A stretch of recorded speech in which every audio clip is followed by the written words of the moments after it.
आपका स्वागत है आपके अपने चैनल जिसका नाम है मोर अभिनंदन क्लासेस। तो बच्चों एकाग्रता से तैयार हो जाओ। मोर अभिनंदन क्लासेस आपके लिए लाया है कक्षा 10 का एसएस का चैप्टर नंबर 3, भारत की सांस्कृतिक विरासत, शिल्प और स्थापत्य। तो चलो शुरू करते हैं। पाठ 3, भारत की सांस्कृतिक विरासत, शिल्प और स्थापत्य। भारत अपने समृद्ध सांस्कृतिक विरासत के कारण विश्व भर में प्रसिद्ध है। शिल्प और स्थापत्य की विविधता ने भारत के इतिहास को नई पहचान दी है। भारत का प्राचीन सिंधुकालीन नगर आयोजन समकालीन विश्व के नगर आयोजन की अपेक्षा श्रेष्ठ था। बड़े गौरव के साथ उसका उल्लेख किया जा सकता है। शिल्प, शिल्पी अपने कौशल और कारीगरी से छेनी हथौड़ी द्वारा विविध प्रकार के मन के भावों को पत्थर, लकड़ी या धातु पर तराशकर जो रूप देता है वही कला शिल्पकला कहलाती है। स्थापत्य, स्थापत्य का सरल अर्थ निर्माण कार्य होता है। संस्कृत भाषा में स्थापत्य के लिए वास्तु शब्द प्रयुक्त होता है जो अत्यंत प्रचलित है। इस अर्थ में मकानों, नगरों, कुओं, किलों, मीनारों, मंदिरों, मस्जिदों, मकबरों आदि के निर्माण कार्य को स्थापत्य कहते हैं। स्थापत्य कला में स्थापति का कौशल प्रयोजित होता है। प्राचीन भारत का नगर आयोजन, प्राचीन युग से भारत नगर आयोजन में निपुण रहा है। पुरातात्विक उत्खनन से ऐसे कई नगर मिले हैं।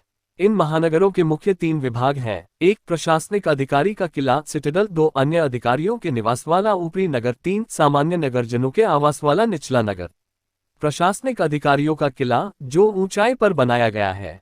ऊपरी नगर भी रक्षणात्मक दीवारों से सुरक्षित है। यहाँ 2 से 5 कमरे वाले मकान मिले हैं। निचले नगर के मकान मुख्यतः हाथ से निर्मित ईंटों से बनाए गए हैं। सिंधु घाटी की संस्कृति की प्रजा ने स्थापत्य के क्षेत्र में उस समय की सभी संस्कृतियों की अपेक्षा सुंदर और व्यवस्थित ऐसे कई नगर विकसित किए थे, जिनमें से हड़प्पा और मोहेंजोदड़ो नामक नगर महत्वपूर्ण थे।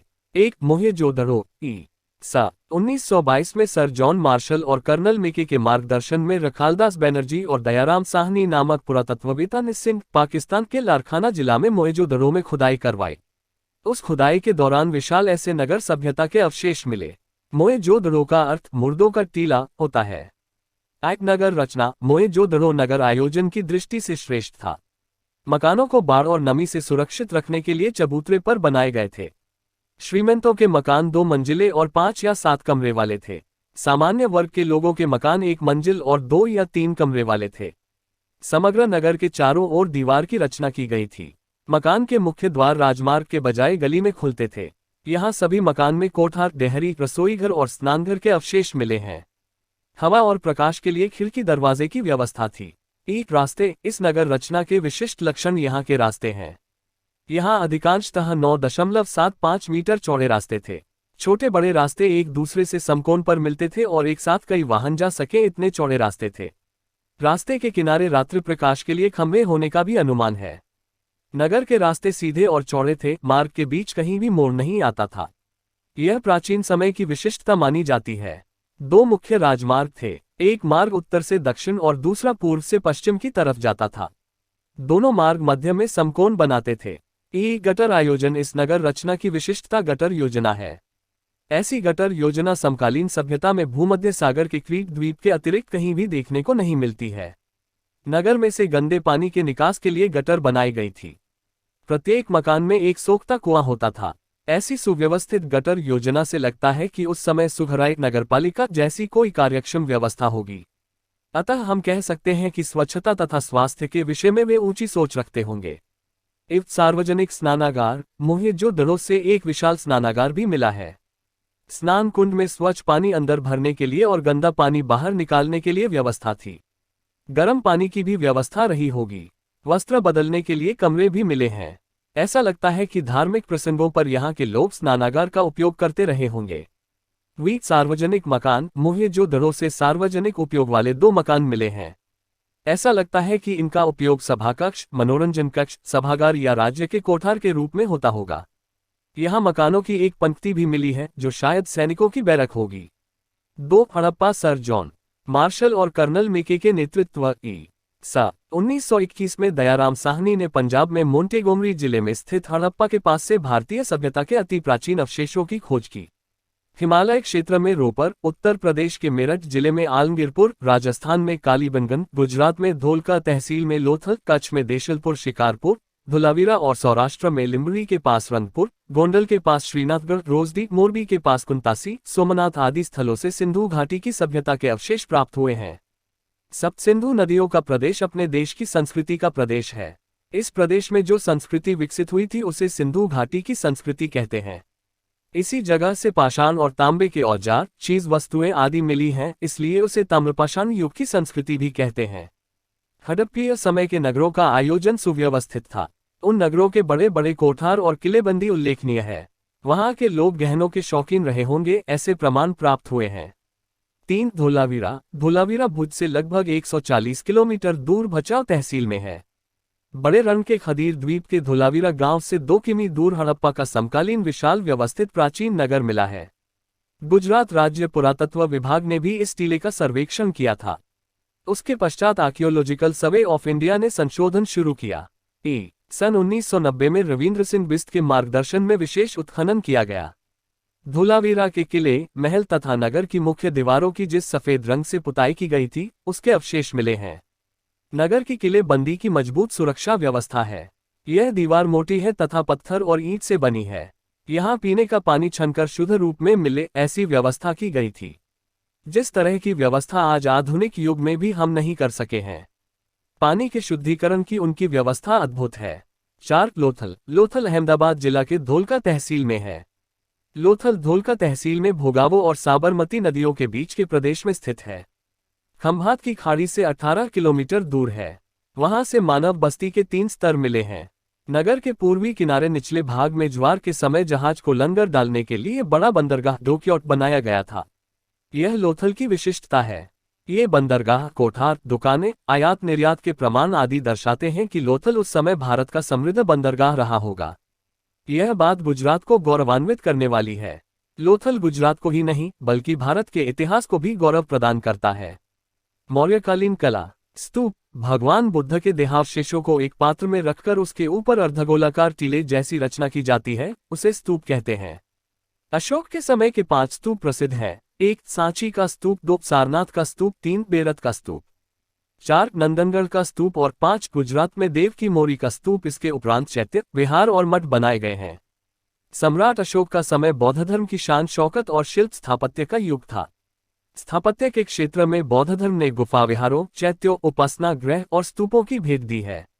सांची का स्तूप। मौर्य युग में निर्मित सांची का स्तूप मध्य प्रदेश में है। सांची का असली स्तूप ईंटों से बना था। वह वर्तमान स्तूप से आधे कद का था। यह बौद्ध स्तूप स्थापत्य कला का अमूल्य उदाहरण है। स्तूप का ब्यौरा। हर्मिका। स्तूप के अंडाकार हिस्से के शीर्ष के चारों ओर लगी रेलिंग को हर्मिका कहते हैं।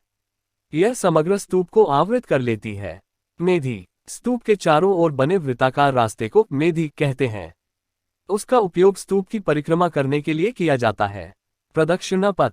मंदिर अथवा पूजा स्थल के चारों ओर बने वृत्ताकार रास्ते को प्रदक्षिणा पथ कहते हैं।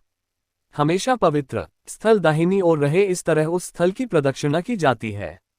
तोरण। तोरण अर्थात 2 स्तंभों के ऊपर सीधा पट या कमान के आकार में पत्थर आड़ा रखकर किया गया। सुंदर स्थापत्य। तोरण के नीचे से होकर के श्रद्धालुओं का समुदाय प्रवेश करता है। स्तंभ लेख। सम्राट अशोक के स्तंभ लेख शिल्पकला के उत्तम नमूने हैं। ये स्तंभ लेख एक ही पत्थर को तराशकर बनाए जाते थे और फिर उन्हें घिस घिसकर चमकीला बनाते थे। ऐसे स्तंभ अंबाला, मेरठ, इलाहाबाद, बिहार में लोरिया के पास नंदनगढ़, सांची, काशी, पटना और बुद्ध गया के बोधिवृक्ष के पास बनाए गए थे। ये स्तंभलेख ब्राह्मी लिपि में लिखे गए हैं। सारनाथ का स्तंभ। सारनाथ का स्तंभ भारत की शिल्पकला का श्रेष्ठ नमूना है। इस स्तंभ के शिखर पर परस्पर जुड़े हुए खड़े 4 सिंहों की आकृति है। सारनाथ भगवान बुद्ध का उपदेश स्थल होने से सिंहों के नीचे चारों तरफ 4 धर्मचक्र अंकित किए गए हैं। ये चक्र धर्म की विजय बताता है, इसीलिए इसे धर्मचक्र कहते हैं। इसके उपरांत हाथी, घोड़े और बैल की शिल्पाकृति है। स्वतंत्र भारत के राष्ट्रध्वज में इस चक्र को स्थान दिया गया है और 4 सिंहों की आकृति को भारत के राष्ट्रचिन्ह के रूप में स्वीकार किया गया है। दुनिया की सर्वोत्तम शिल्पकृतियों में से इसे एक उत्तम नमूना माना जाता है। शिलालेख। सम्राट अशोक के शिलालेखों में धर्माज्ञा वाले शिलालेख महत्वपूर्ण हैं। काष्ठ शिल्प, पाषाण शिल्प आदि स्थापत्य कला के उत्तम नमूने की प्रतीति कराते हैं। लकड़ी और पत्थर की बाड़ बनाकर दरवाजे पर सुंदर तोरण तराशे गए हैं, जो धर्म के आचरण पर जोर देते हैं। ये शिलालेख पेशावर, देहरादून, थाने, मुंबई, धौली और जौगड़ा, ओडिशा और चेन्नई वगैरह स्थलों से मिले हैं। गुजरात के जूनागढ़ में गिरनार पर्वत की तरफ जाते समय रास्ते तलहटी में इस प्रकार के शिलालेख हैं। इसके उपरांत गुजरात में पालिताना, शेत्रुंजय पर्वत के जैन मंदिरों, अहमदाबाद के हठीसिन के जैन देरासर की 1847 में संपूर्ण जानकारी देने वाले शिलालेख संस्कृत और गुजराती भाषा में तराशकर रखे गए हैं। दक्षिण भारत की द्रविड़ शैली। भारत की कृष्णा और गोदावरी नदियों के आसपास के क्षेत्र में सातवाहन वंश के राजाओं के समय दौरान अनेक बौद्ध स्तूप निर्मित किए गए थे। ये स्तूप अर्धगोलाकार, अंडाकार तथा घंटाकार शिखर वाले थे। नागार्जुन कोंडा का स्तूप और अमरावती के स्तूप द्रविड़ शैली के सर्वश्रेष्ठ नमूने हैं। चोल राजाओं ने द्रविड़ शैली की स्थापत्य कला को उच्च स्तर तक पहुंचाया था। गुप्तकालीन कला। गुप्त युग में शिला, स्थापत्य, चित्र, नृत्य, संगीत आदि कलाओं का खूब विकास हुआ। जबलपुर, निनावा का पार्वती मंदिर, भूमरा, नागौरा का शिव मंदिर, एरंड मध्य प्रदेश का नरसिंह मंदिर, जामनगर का गोप मंदिर, स्तूप, चैत्य, मठ, विहार, ध्वज, स्तंभ आदि गुप्तयुगीन कलाओं के नमूने हैं।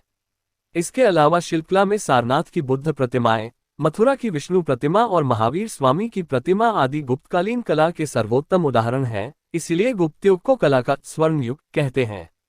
गुफा स्थापत्य। गुफाएं। भारतवर्ष में गुफा स्थापत्य मनुष्यकृत सौंदर्य धाम माने जाते हैं। औरंगाबाद में स्थित अजंता इलोरा की गुफाएं, मुंबई की एलिफेंटा की गुफाएं, उड़ीसा में भुवनेश्वर के पश्चिम उदयगिरी, खंडगिरी, नीलगिरी गुफाएं, मध्य प्रदेश की बाघ की गुफाएं गुप्तकालीन स्थापत्य के प्रसिद्ध उदाहरण हैं। गुजरात में खंभालिया, गोंडल, ढाक, राजकोट, जूनागढ़ की 3 गुफाओं का समूह, तलाजा, साना आदि स्थलों पर गुफाएं मिली हैं। अशोक के गुफालेख गया से 16 मील दूर बर्बर के पहाड़ की 3 गुफाओं की दीवारों को तराशकर लिखे गए हैं, जिसमें अशोक द्वारा आजीवन किए गए दान कार्यों का विवरण है। आसाम की दार्जिलिंग की गुफा, बिहार की सुदामा और सीता की गुफा आदि प्रसिद्ध गुफा स्थापत्य हैं। अजंता, इलोरा और एलिफेंटा की प्रसिद्ध गुफाओं के विषय में प्रकरण -6 में विस्तृत जानकारी दी गई है। गुजरात की गुफाएं। 1. जूनागढ़ गुफा। जूनागढ़ में 3 गुफा समूह हैं। एक बावा प्यारा का गुफा समूह। यह गुफा बावा प्यारा मठ के निकट है। ये गुफाएं 3 पंक्तियों में और परस्पर समकोण बनाती हुई फैली हैं। पहली पंक्ति में 4, दूसरी पंक्ति में 7 और तीसरी पंक्ति में 5 गुफाएं मिलकर कुल 16 गुफाएं हैं। ये सन के आरंभिक सदी दौरान नक्काशी करके बनाई गई होंगी। ऊपरकोट की गुफाएं। ये गुफाएं 2 मंजिल में हैं। नीचे ऊपर जाने के लिए जीना वाली सीढ़ी है। ऊपरकोट की गुफाएं सन की दूसरी सदी के उत्तरार्ध से चौथी सदी के पूर्वार्ध दौरान बनी होंगी। खापरा कोडिया की गुफाएं। कुंड ऊपर की गुफाएं प्राप्त अवशेषों के आधार पर कह सकते हैं कि ये गुफाएं कई मंजिल वाली रही होंगी। गुफाओं को बहुत नुकसान हुआ है। इसमें कुल 20 स्तंभ हैं। इस गुफा का निर्माण काली सन की तीसरी सदी होने का अनुमान है। 2 खंभालिया गुफा। राजकोट से 70 किलोमीटर दूर गोंडल के निकट खंभालिया से ये गुफाएं सन 1959 में मिली हैं। उनमें 3 गुफाएं उल्लेखनीय हैं। बीच की गुफा में स्तूपयुक्त चैत्यगृह, प्रवेश मार्ग के दोनों तरफ वृक्ष के सहारे खड़ी बोधिसत्व और कुछ उपासकों की बड़ी आकृतियां दूसरी-तीसरी सदी की हैं। 3. तलाजा गुफा। शेत्रुंजी नदी के उद्गम के पास भावनगर जिले में तलाजा का पर्वत है। यह तालध्वजगिरी तीर्थधाम के रूप में प्रसिद्ध है। पत्थरों को तराशकर 30 गुफाओं की रचना की गई है। इन गुफाओं की स्थापत्य कला में विशाल दरवाजे हैं। एभल मंडप, सभाकक्ष और चैत्यगृह सुरक्षित एवं शिल्प स्थापत्य की दृष्टि से उत्कृष्ट हैं। बौद्ध धर्म के स्थापत्यों में ये गुफाएं सन की तीसरी सदी की हैं। 4. साना गुफा। गिर सोमनाथ जिले के उना तहसील के वानकिया गांव के निकट रूपेन नदी के किनारे साना के पहाड़ों पर ये गुफाएं स्थित हैं। साना पहाड़ पर मधुमक्खी के छत्ते की तरह 62 जितनी गुफाएं फैली हुई हैं। 5. ढाक गुफा। राजकोट जिले में उपलेटा तहसील के ढाक गांव में ढकगिरी आया हुआ है। ढाक की गुफाएं चौथी सदी के पूर्वार्ध की मानी जाती हैं। 6. झिंझुरीझर। ढाक के पश्चिम लगभग 7 किमी दूर सिद्धसर के पास की झिंझुरीझर की घाटी में कुछ बौद्ध गुफाएं हैं, जो सन की पहली और दूसरी सदी की मानी जाती हैं। 7. कच्छ की खापरा कोडिया की गुफाएं। कच्छ के लखपत तहसील में पुराने पाटगढ़ के पास के पहाड़ में ये गुफाएं हैं। ये कुल 2 गुफाएं हैं। सन 1967 में इन गुफाओं की खोज का शास्त्री ने की है। 8. कडिया पहाड़ गुफा। भरूच जिले के झघड़िया तहसील में कडिया पहाड़ की 3 गुफाएं हैं। ये बौद्ध धर्म की प्राचीन स्थापत्य कला की उत्तम उदाहरण मानी जाती हैं। यहाँ गुफा स्थापत्य सर्वोत्तम है। एक पत्थर में से तराशकर बनाया गया 11 फुट ऊंचा एक सिंहस्तंभ है। स्तंभ के शीर्ष भाग में 2 शरीर वाली और 1 मुख वाली सिंहाकृति है। रथ मंदिर दक्षिण भारत में एक पत्थर में से या चट्टान में से नक्काशी करके निर्मित जगविख्यात रथ मंदिर पल्लव युग की श्रेष्ठ पहचान है। कांची के कैलासनाथन और वेंकट पेरुमल का मंदिर कला स्थापत्य का श्रेष्ठ उदाहरण है। इसके उपरांत महाबलीपुरम का मंडप और महाबलीपुरम के रथ मंदिर विश्व विख्यात हैं। प्रत्येक रथ मंदिर एक ही चट्टान काटकर बनाए गए हैं। इन रथों का नाम पांडवों के नाम पर से रखा गया है। सबसे बड़ा रथ मंदिर धर्मराज का और छोटा रथ मंदिर द्रौपदी का है। मंदिर स्थापत्य में ऊंची पीठिका आसन पर सीढ़ियों वाले शिखरबद्ध मंदिर देखने को मिलते हैं। कुछ सपाट मंदिर हैं। गर्भगृह के आसपास प्रदक्षिणा पथ रखा जाता था। स्थापत्य कला के श्रेष्ठ मंदिरों में जबलपुर के भूमरा का शिव मंदिर, दक्षिण भारत के बीजापुर का लारखान का मंदिर, नालंदा सुल्तानगंज की भगवान बुद्ध की ताम्र मूर्तियां तथा मथुरा के जैन मंदिर की प्रतिमा शिल्पकला क्षेत्र में अद्वितीय है।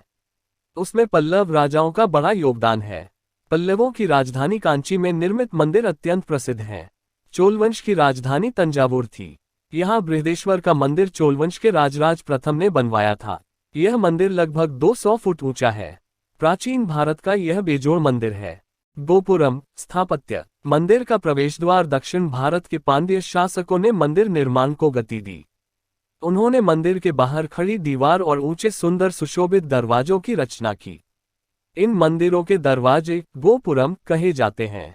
मंदिरों के बदले गोपुरम की कलात्मक सुंदरता की महिमा बढ़ गई थी।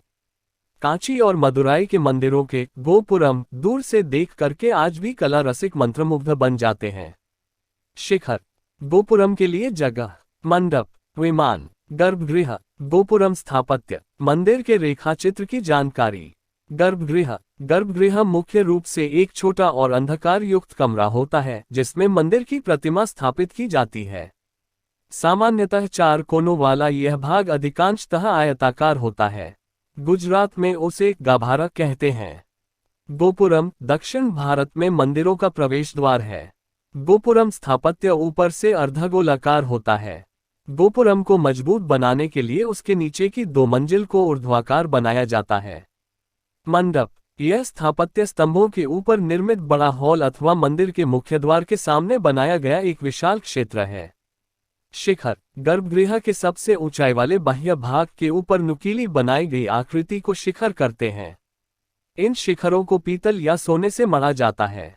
विमान मंदिर का ही एक भाग है जो वर्गाकार या ढालू आकार में बनाया जाता है, जो कई मंजिल वाला पिरामिड जैसा होता है, जिसका ऊपरी भाग शिखर की तरफ जाता है। उड़ीसा में कोणार्क का सूर्य मंदिर है। यह मंदिर रथ मंदिर का एक स्वरूप है। तंजावुर में बृहदेश्वर मंदिर में 13 मंजिल का गोपुरम है।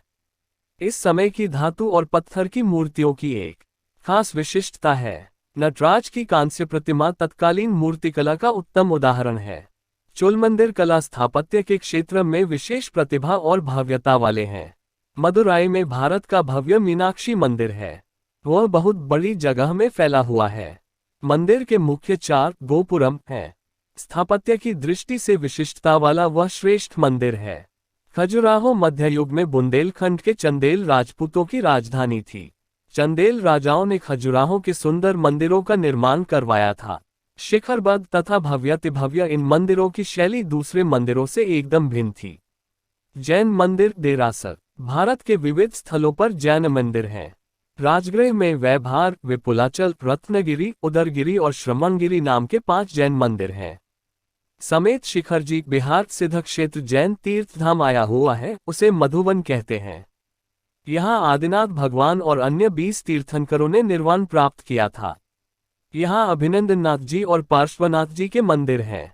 यहाँ भगवान महावीर आए थे और कई मुनियों ने मोक्ष प्राप्त किया था। गुजरात में जैन देरासर पालिताना में और पंचासरा मंदिर शंखेश्वर में है। राजस्थान में माउंट आबू में देलवाड़ा और रानकपुर में जैन देरासरों का निर्माण कार्य नक्काशी काम, कला कारीगरी और शिल्पकला आदि की दृष्टि से सर्वोत्तम और अद्भुत है। विशेष करके आबू के देलवाड़ा मंदिर, जिसे गुजरात के मंत्री विमल शाह ने विमलव सही और दूसरे मंत्री वस्तुपल ने लुवनवा सही नाम से बनवाया था, वह अपनी बेजोड़ कारीगरी और संगमरमर में बारीक मनोहर शिल्पकला के लिए मात्र भारत में ही नहीं बल्कि विश्वभर में प्रसिद्ध है। ये देवालय जैन धर्म द्वारा भारतीय संस्कृति को दी गई बेजोड़ और स्मरणीय भेंट है। जैन मंदिर शिल्प और स्थापत्य कला के लिए जगह विख्यात हैं। मोढेरा का सूर्य मंदिर गुजरात के मोढेरा महेसाना में स्थित सूर्य मंदिर की 1026 में सोलंकी युग के राजा भीमदेव प्रथम के शासन काल में बना था। मंदिर के पूर्व दिशा में स्थित प्रवेश द्वार इस तरह बनाया गया है कि सूर्य की प्रथम किरण मंदिर के एकदम अंदर गर्भगृह में सूर्य प्रतिमा के मुकुट के मध्य में लगी मणि पर पड़ते ही समग्र मंदिर प्रकाश से जगमगा उठे और समग्र वातावरण में दिव्यता की अनुभूति होने लगे। आज भी मंदिर में अंकित सूर्य की 12 विविध प्रकार की मूर्तियों को देखा जा सकता है। इस मंदिर का नक्काशी काम ईरानी शैली में हुआ है। मंदिर के बाहर जलकुंड के चारों तरफ छोटे छोटे कुल 108 जितने मंदिर हैं। वहां उषा और संध्याकाल के समय प्रदीप्त दीपमालाओं के कारण एक नयनरम्य दृश्य उपस्थित होता है। मध्यकालीन स्थापत्य एक मध्ययुग मस्जिदों, मीनारों, शाही महलों, पुलों, तालाबों, सराय, धर्मशाला के स्थापत्य देखने को मिलते हैं। कुतुबुद्दीन ऐबक ने दिल्ली में कुतुब मीनार और कुव्वत उल इस्लाम नामक मस्जिद बनवाई। उसके द्वारा बनवाई गई दूसरी मस्जिद 2.5 दिन का झोपड़ा अजमेर में है। बंगाल में पंडुआ नामक स्थल पर अदीना मस्जिद, जलालुद्दीन मुहम्मद शाह का मकबरा और तांतीपाड़ा की मस्जिद का निर्माण हुआ। बंगाल ने स्थापत्य क्षेत्र में अपनी विशिष्ट शैली को विकसित किया था। 3 जौनपुर के तुर्की सुल्तानों ने अटाला मस्जिद बनवाई थी। उसके गुंबद के आसपास कलात्मक जाली है। उसकी दीवारों और छत पर कमल सहित विविध भारतीय आकृतियों का निर्माण किया गया है। 4 मालवा सुल्तानों द्वारा सुरक्षित मांडू की इमारतों की विशिष्ट शैली है। वहां कई मकबरों के निर्माण हुए हैं। इन इमारतों में प्रभावशाली गुंबद और झरोखे नक्काशीदार हैं। होशन शाह का संपूर्ण मकबरा संगमरमर से सुशोभित भारतीय शैली में निर्मित है। 5 अन्य प्रांत कश्मीर, कंगूर, बुर्ज, बहमनी सुल्तानों ने बीडा गुलबर्गा की कई इमारत और महमूद गावा का मदरसा, बीजापुर का गोल गुंबद तथा विजयनगर साम्राज्य की स्थापत्यकला में हम्पी का विट्ठल स्वामी और हजाराराम मंदिर, गोपुरम तथा कलात्मक नक्काशी कला युक्त स्तंभ प्रसिद्ध हैं।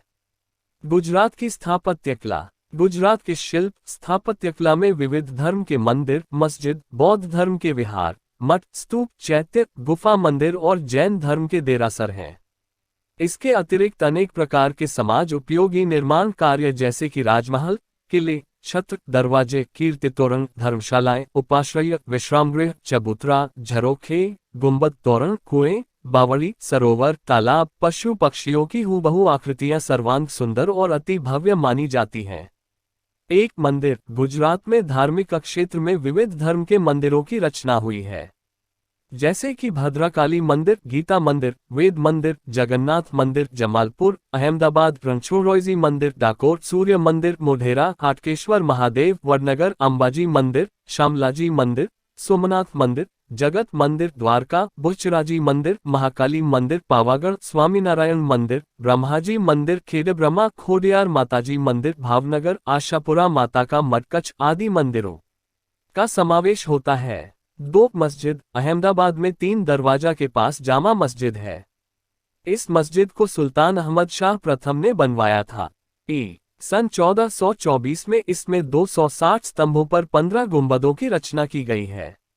बारीक नक्काशी वाली सीधी सैयद की जाली मस्जिद, सरखेज का रोजा, झूलता मीनार, अहमदाबाद रानी सिपरी की मस्जिद जो मस्जिद नगीना के नाम से पहचानी जाती है। इसके उपरांत जामी मस्जिद, चांपानेर और गुजरात के बड़े शहरों में मस्जिदें हैं। 3 जैन देरासर, जैन मंदिर, खठी सिंह का जैन देरासर, कुम्भारियाजी, शंखेश्वर, सिद्धगिरी, शेत्रुंजयगिरी, पालिताना आदि शिल्प स्थापत्य और नक्काशी की दृष्टि से प्रशंसनीय हैं। 4 गुजरात की बावड़ी, अडाल्स की बावड़ी, दादाहरी की बावड़ी, हाइरी की बावड़ी, अहमदाबाद रान की बावड़ी, पाटन, डभोई की बावड़ी, डभोई आदि सुंदर बावड़ियां हैं। इसके उपरांत स्थापत्यकला में भद्र का किला, नगीनावाड़ी, कानकरिया तालाब, अहमदाबाद रुद्र महालय, सिद्धपुर, सहस्रलिंग तालाब, पाटन, शामल शाह की चौरी, तानारीरी समाधि, कीर्ति तोरण, वडनगर, मुनसर तालाब, विरमगाम, मलाव तालाब, धोलका आदि स्थापत्य कला के उत्तम उदाहरण हैं जो गुजरात की गरिमा में वृद्धि करते हैं। आज गुजरात विश्व के मानचित्र में शिल्प स्थापत्य कला, कारीगरी और नक्काशी के क्षेत्र में तेजस्वी नक्षत्र की तरह प्रकाशित हो उठा है। गलियारा मस्जिद में आने जाने का रास्ता, मस्जिद के रेखा चित्र का ब्यौरा। किबला, मस्जिद या नमाज हॉल की दीवार जो सदैव मक्का के काबा की दिशा में ही बनाया जाता है। लीवान, मस्जिद के स्तंभयुक्त कमरे को लीवान कहते हैं। मकसूरा, मस्जिद के किबले दीवार के अंतिम हिस्से को मकसूरा कहते हैं। रेलिंग द्वारा इस भाग को अलग रखा जाता है। मेहराब, किबला दीवार में बने भाग को मेहराब कहते हैं। अधिकांशतः एक सामान्य मनुष्य जितनी उसकी ऊंचाई होती है। यह मक्का की ओर की सही दिशा बताता है।